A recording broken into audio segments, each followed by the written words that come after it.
Tes satu. Ya, kita mulai. Bismillahirrahmanirrahim. Assalamualaikum warahmatullahi wabarakatuh. Waalaikumsalam.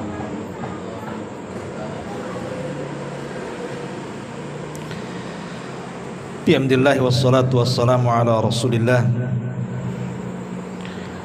wa ala alihi wa sahbihi wa mawalah wa la hawla wa la quwwata illa billahi wa ba'd.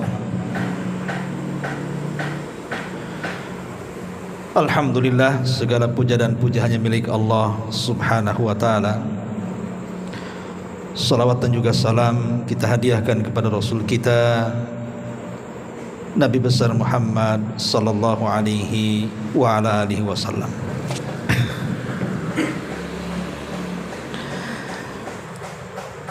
Pembahasan di malam hari ini kita akan membahas tentang tema yang biasa, tentang keutamaan ibadah hati.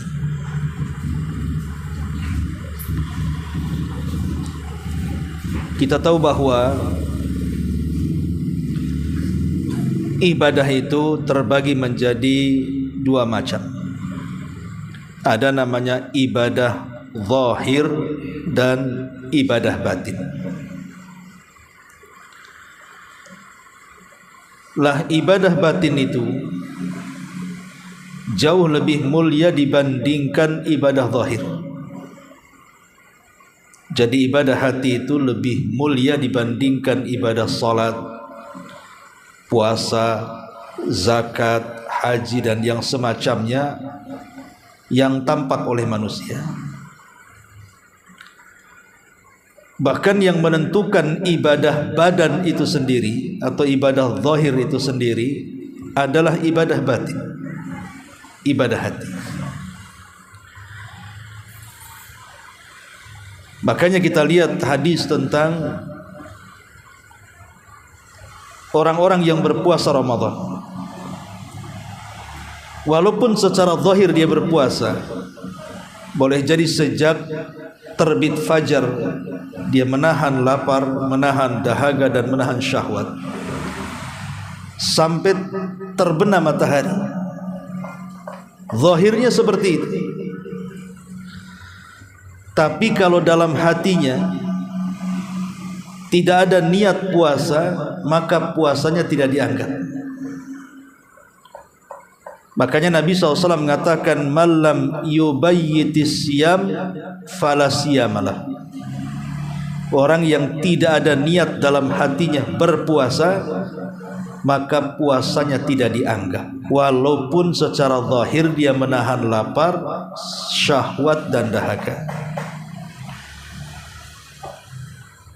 Begitu juga orang-orang yang sholat.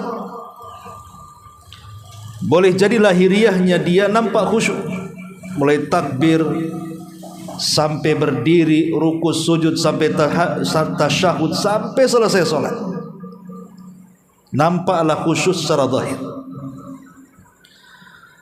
Tapi kalau sholatnya tidak ada ruhnya, tidak tumakninah, dan tumakninah itu amalan hati. Tidak khusyuk, dan khusyuk itu amalan hati. Maka boleh jadi bukan hanya pahalanya dikurangi, bisa sampai kepada sama sekali tidak berpahala. Jadi orang yang menghilangkan ibadah hati itu bisa merusak ibadah badan. Itulah kenapa ibadah hati itu penting dalam kehidupan. Nabi SAW satu hari duduk-duduk bersama para sahabat. Kemudian Nabi SAW memperlihatkan ada anak muda yang sedang melintas di Masjid Nabawi, di mana rambutnya penuh dengan tetesan air seolah-olah habis mengambil air wudhu. Kata Nabi SAW di hadapan para sahabat, man sarrahu an yanzura ila rajulin min ahlil jannah falyanzur hadzal rajul. Siapa di antara kalian yang ingin melihat anak muda dari penduduk sorga, lihatlah anak muda yang lewat itu, katanya. Besoknya Nabi SAW duduk lagi bersama para sahabat, lewat lagi anak muda itu. Sambil menjinjing sandalnya kata Rasul, siapa yang hendak melihat anak muda dari penduduk sorga, lihat anak muda yang lewat itu. Sampai 3 kali. Sehingga ada sahabat yang bernama Abdullah ibn Amr ibn As radhiyallahu anhu. Abdullah ibn Amr bin As ini adalah sahabat yang banyak mencatat hadis. Kalau Abu Hurairah menghafal, tapi kalau Abdullah ibn Amr bin As ini mencatatnya. Dan catatan hadisnya di zaman itu terbanyak. Dan Abdullah ibn Amr ibn As ini selain daripada terkenal katibul wahyi, pencatat wahyu, dia juga pakar di dalam beribadah. Jadi sholat malamnya rajin, puasa sunnahnya rajin, baca Qur'annya rajin. Sehingga ketika Rasul mengatakan barang siapa yang ingin melihat anak muda dari penduduk sorga, lihatlah anak muda yang melintas itu.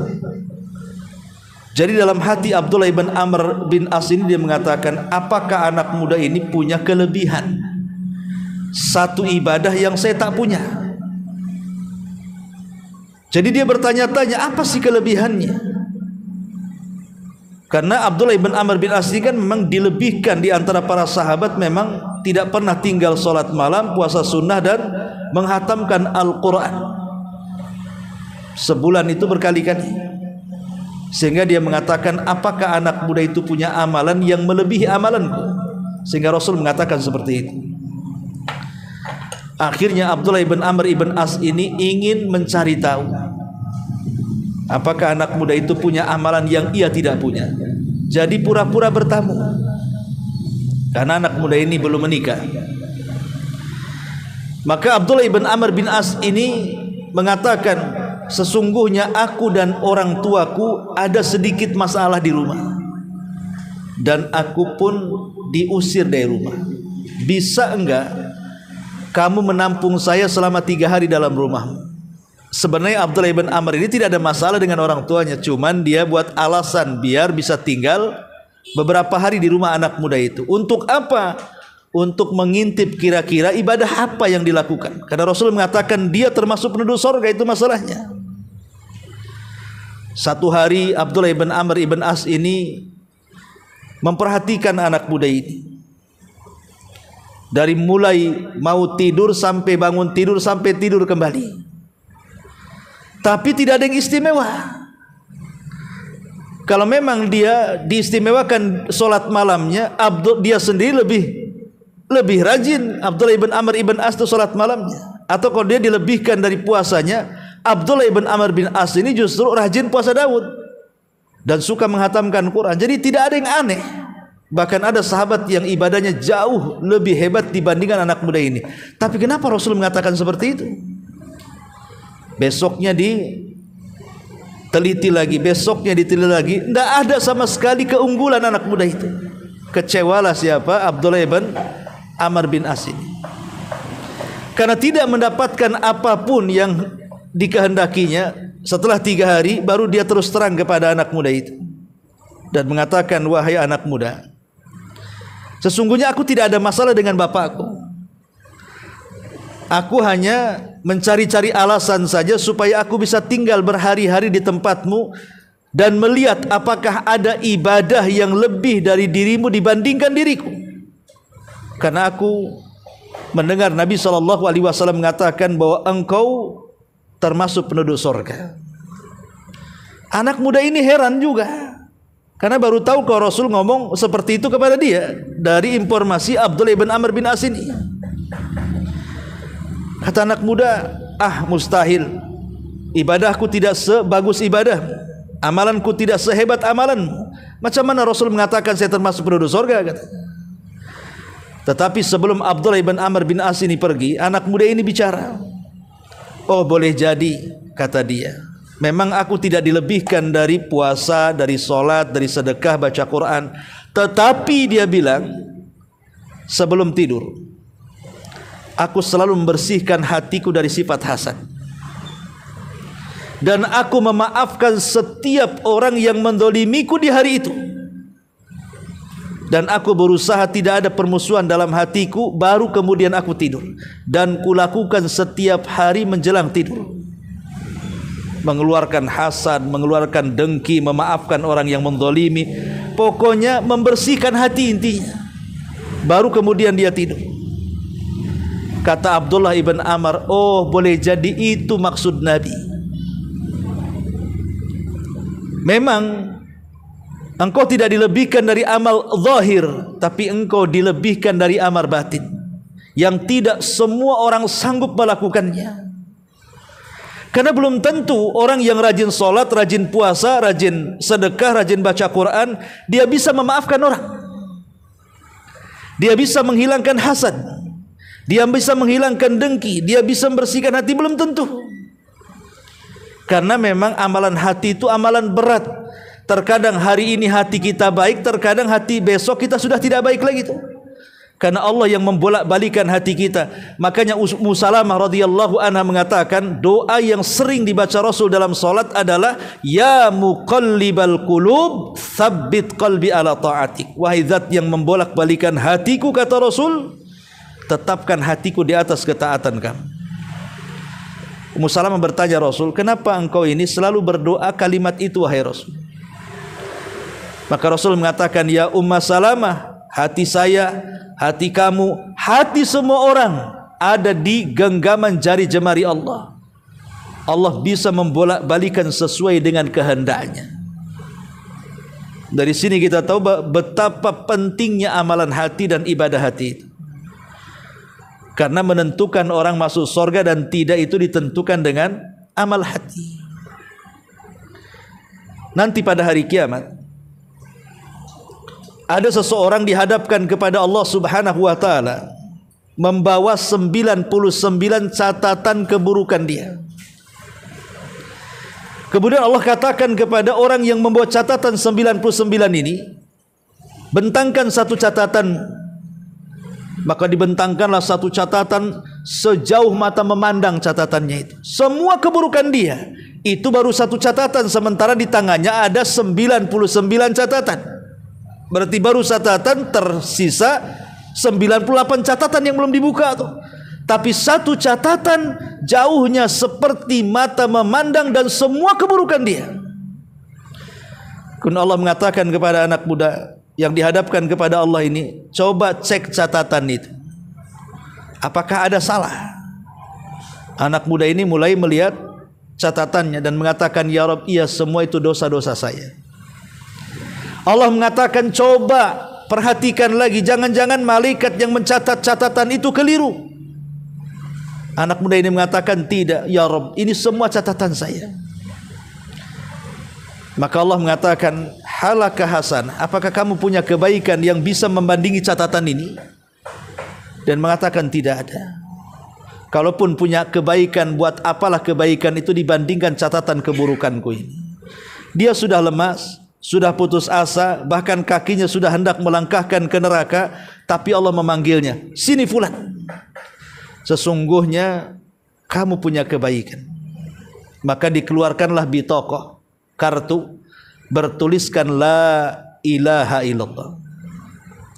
Anak muda ini masih kurang yakin dan mengatakan, buat apa bitokoh itu, maksudnya kartu yang bertulisan la ilaha illallah, dibandingkan semala. Mengatakan, ya fulan, kartu ini maksudnya yang bertuliskan la ilaha illallah, kalau ditimbang maka lebih berat dibandingkan 99 catatan keburukan.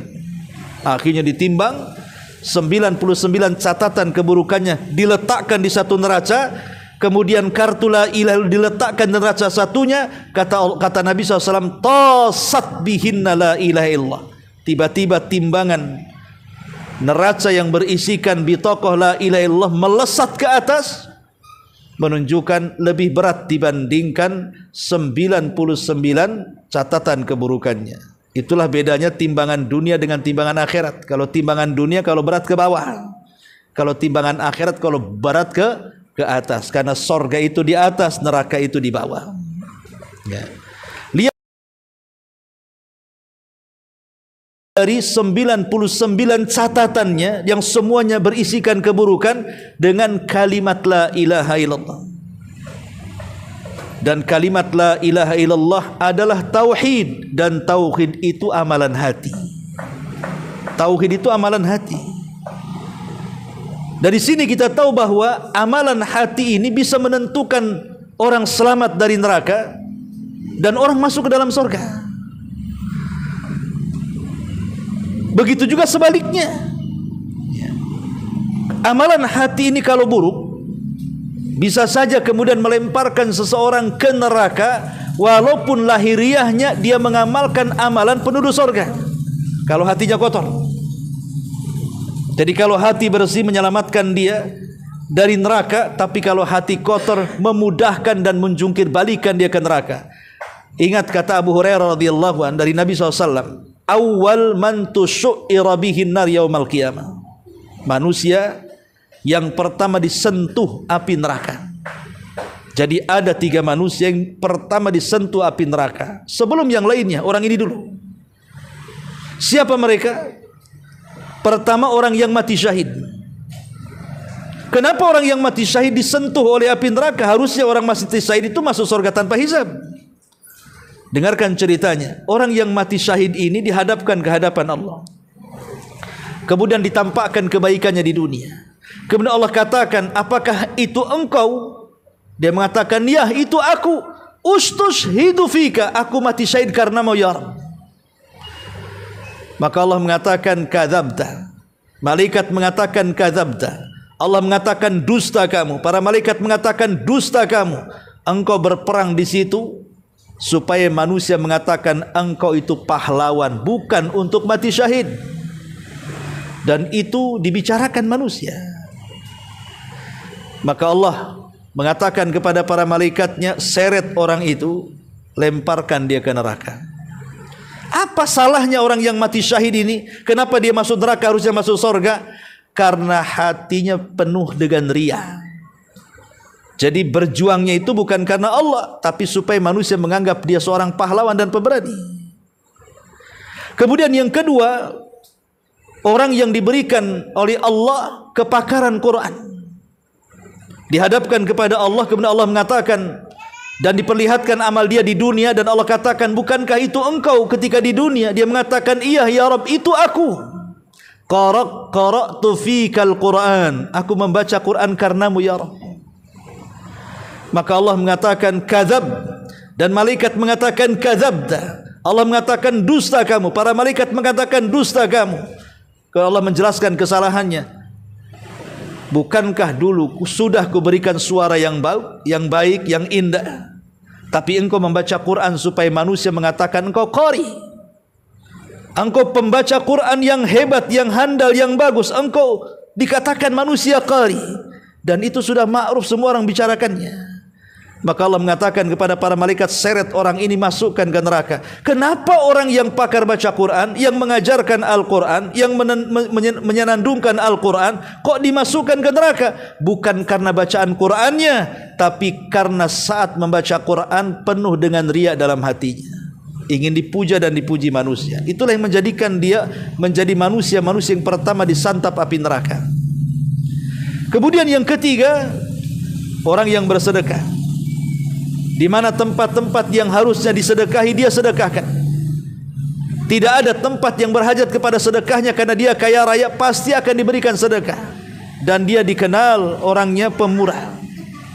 Dihadapkan kepada Allah, diperlihatkan amal dia di dunia. Allah katakan, bukankah itu engkau yang kesana kemari ngasih sedekah?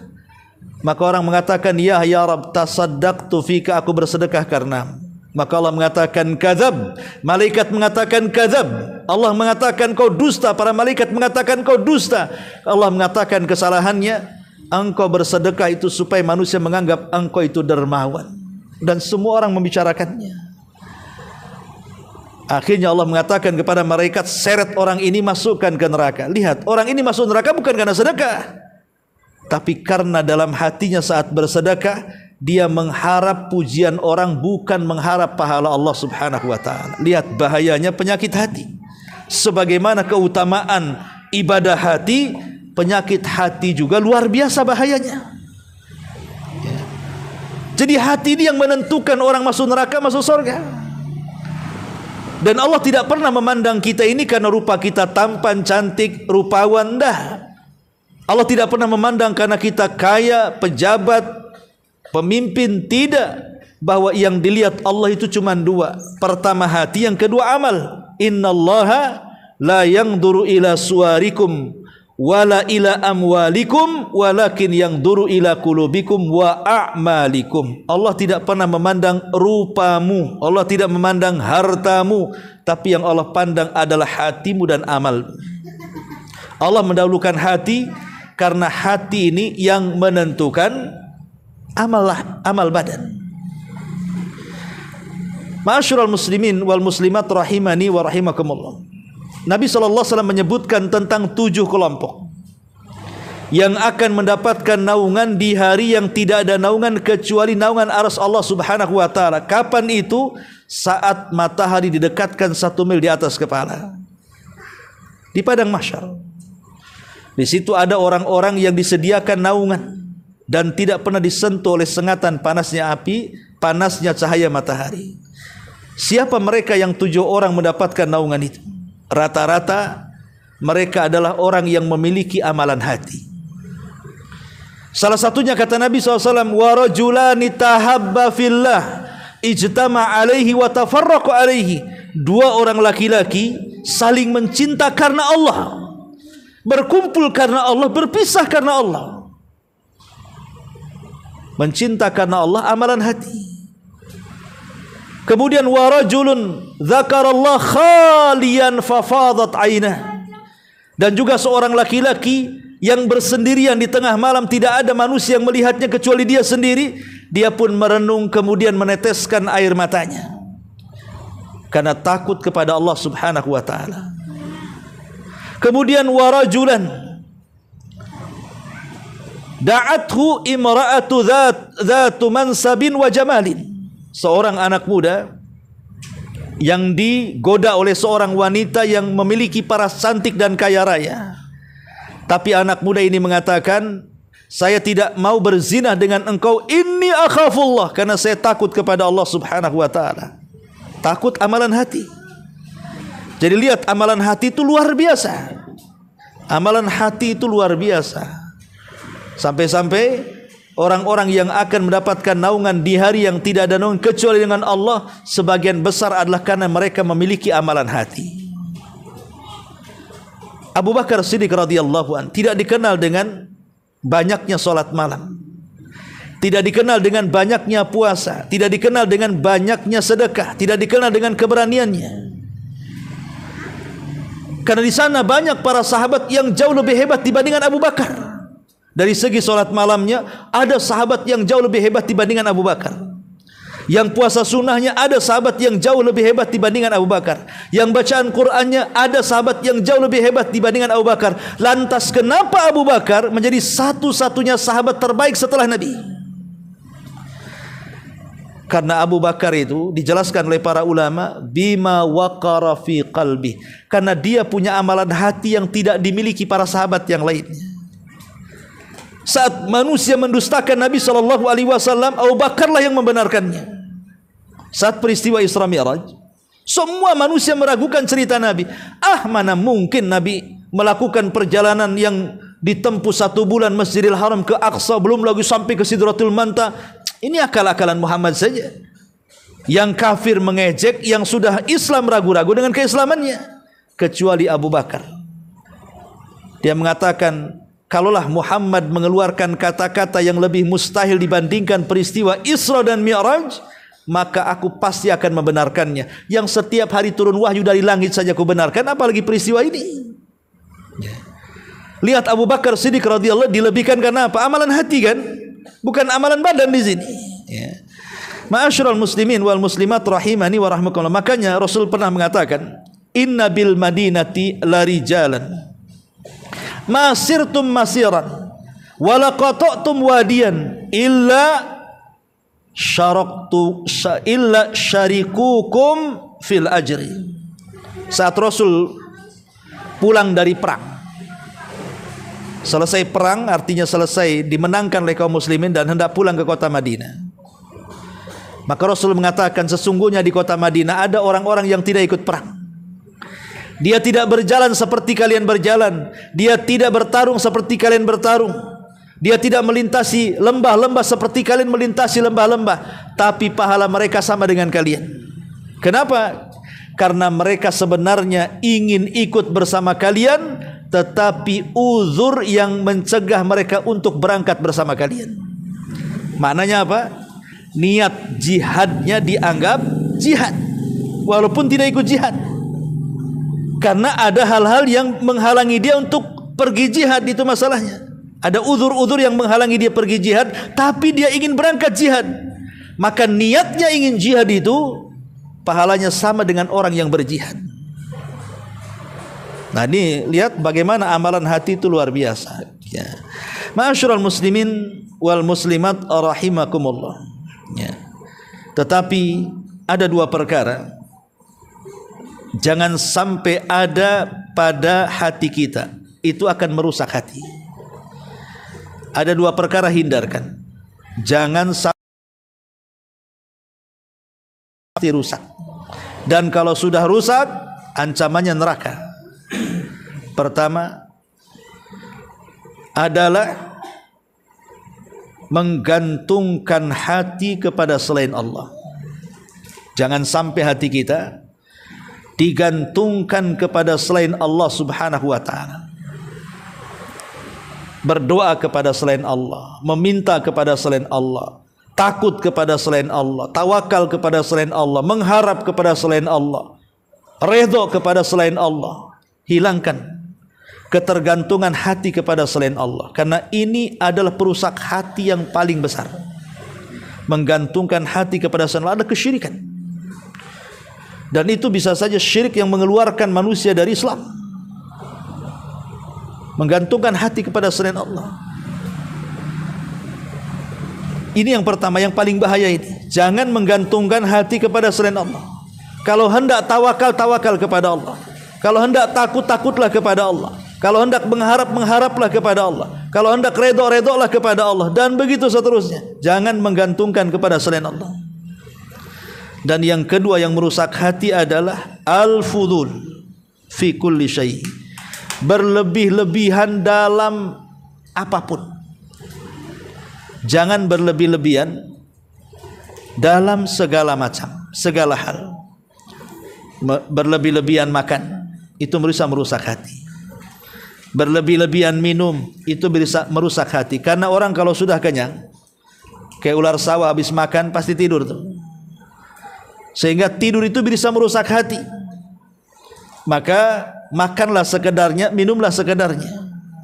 Karena berlebihan itu Allah tidak suka. Itu bisa merusak hati. Atau berlebihan dalam bicara, atau berlebihan dalam tertawa. Kata Imam Ghazali, kathratul dhahik tumitul qalba. Banyak tertawa itu bisa mematikan hati. Kenapa mematikan hati? Karena orang yang banyak tertawa itu hakikatnya dia lalai dari akhirat. Sebab kalau dia ingat kubur, ingat padang mahsyar, ingat neraka, tentu akan sedikit tertawa dan banyak menangis ya. Makanya jangan berlebihan. Ketawa tertawa jangan berlebihan. Bicara bicara jangan berlebihan ya. Makan minum silahkan, tapi jangan berlebihan. Sesuatu yang sifatnya berlebihan itu bisa merusak hati ya. Ini dua perkara hindari. Jangan menggantungkan hati kepada selain Allah, dan jangan suka melampaui batas dalam segala hal. Adapun yang bisa membersihkan hati, kalau tadi kan dua perkara yang mengotori hati. Adapun yang bisa membersihkan hati kita supaya hati kita jernih bersih, pertama, mengingat kematian. Mengingat kematian seperti ziarah kubur, melihat orang yang sedang sakaratul maut, atau kita melihat, atau kita sendiri yang memandikan, mengkafankan, menyolatkan dan menguburkan. Lihat orang-orang yang sedang berpisah dari alam dunia ke alam akhirat, kemudian renungkan. Jangan-jangan hari ini dia, besok saya. Jangan-jangan hari ini saya yang memandikan, besok pula saya dimandikan. Hari ini saya yang mengkafankan, besok saya dikafankan. Hari ini saya yang menguburkan, besok pula saya yang dipendam. Dengan mengingat kematian seperti itu akan menjernihkan hati. Ini yang pertama, ya. Kemudian yang kedua, majalisus salihin. Hadir di majelis-majelis orang soleh, di majelis-majelis taklim, di majelis-majelisnya orang-orang baik. Karena majelisnya orang-orang yang tidak baik itu mengotori hati. Bermajelis dengan orang-orang yang sedang pesta narkoba, pesta khamr, pesta gibah, namimah dan yang semacamnya, pasti mengotori hati. Tapi kalau antum bermajlis di majelis ilmu, kalaupun berkumpul di luar majelis ilmu, ya berkumpul dengan orang-orang soleh, maka itu bisa membersihkan hati, ya. Kemudian yang ketiga yang bisa membersihkan hati adalah tidak memasukkan sesuatu kepada perut kita, sesuatu yang diharamkan. Karena Rasul mengatakan, ma mala ibnu Adam wi'a syarra min batni. Tidak ada wadah dalam perut kita ini yang lebih buruk dibandingkan perut kita. Maka kalau ingin hati kita bersih, jangan memasukkan hal-hal yang diharamkan ke dalam perut kita. Ma'asyiral muslimin wal muslimat rahimakumullah. Intinya bahwa ibadah hati adalah ibadah yang mulia, tapi memang membersihkannya juga tidak bisa seperti membersihkan badan kita atau perabotan yang ada di rumah kita. Kalau mobil kita kotor, dibawa ke karwas sebentar saja itu kinclong. Rumah kita kotor, sebentar saja kita sapu, kita pel, sudah kinclong, sudah luar biasa. Ambil piring yang kotor, kasih sunlight bersih, kita bisa ngaca tuh dalam piring itu. Jadi kalau benda-benda lahiriah itu masih bisa dibersihkan. Tapi kalau hati tidak bisa minum sunlight tiba-tiba bersih hatinya. Pengen bersih, kemudian kocok rinso, digelak-gelak diminum sama dia, nggak akan bersih. Yang ada mati kita. Jadi hati itu tidak bisa dibersihkan seperti badan, seperti perabotan kan itu. Hati itu bisa dibersihkan dengan keikhlasan, dengan keimanan, dengan ketakwaan, dengan menanamkan perasaan takut kepada Allah, dengan menanamkan perasaan harap kepada Allah, dengan menanamkan perasaan redha, dan begitu seterusnya. Lah inilah diantara pentingnya kita itu membersihkan hati yang disebut dengan tazkiyatun nafsi. Tazkiyatun nafsi. Makanya kalau kita ingin baik, kehidupan kita ingin baik, maka ada dua kaidah yang disebutkan para ulama. Pertama at-tasbiyah, yang kedua at-tarbiyah. Bersihkan hati dulu, baru bersihkan badan kita.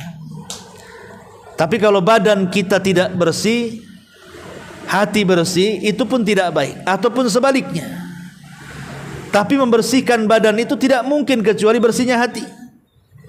Badannya rajin sholat, badannya rajin ngaji, badannya rajin sedekah, tapi kalau hatinya kotor, buat apa semuanya itu? Jadi cangkang saja akhirnya, nggak ada isinya. Makanya yang pertama tasbih, bersihkan hati, baru kemudian tarbiyah, mentarbiyah. Setelah hati bersih baru mendidik, mengarahkan ke yang lebih baik. Wallahu alam. Ini diantara nasihat singkat mudah-mudahan tentang tazkiyatun nafsi. Subhanakallahumma bihamdika asyhadu an la ilaha illa anta astaghfiruka wa atubu ilaik. Allahu taala alam. Assalamualaikum warahmatullahi wabarakatuh.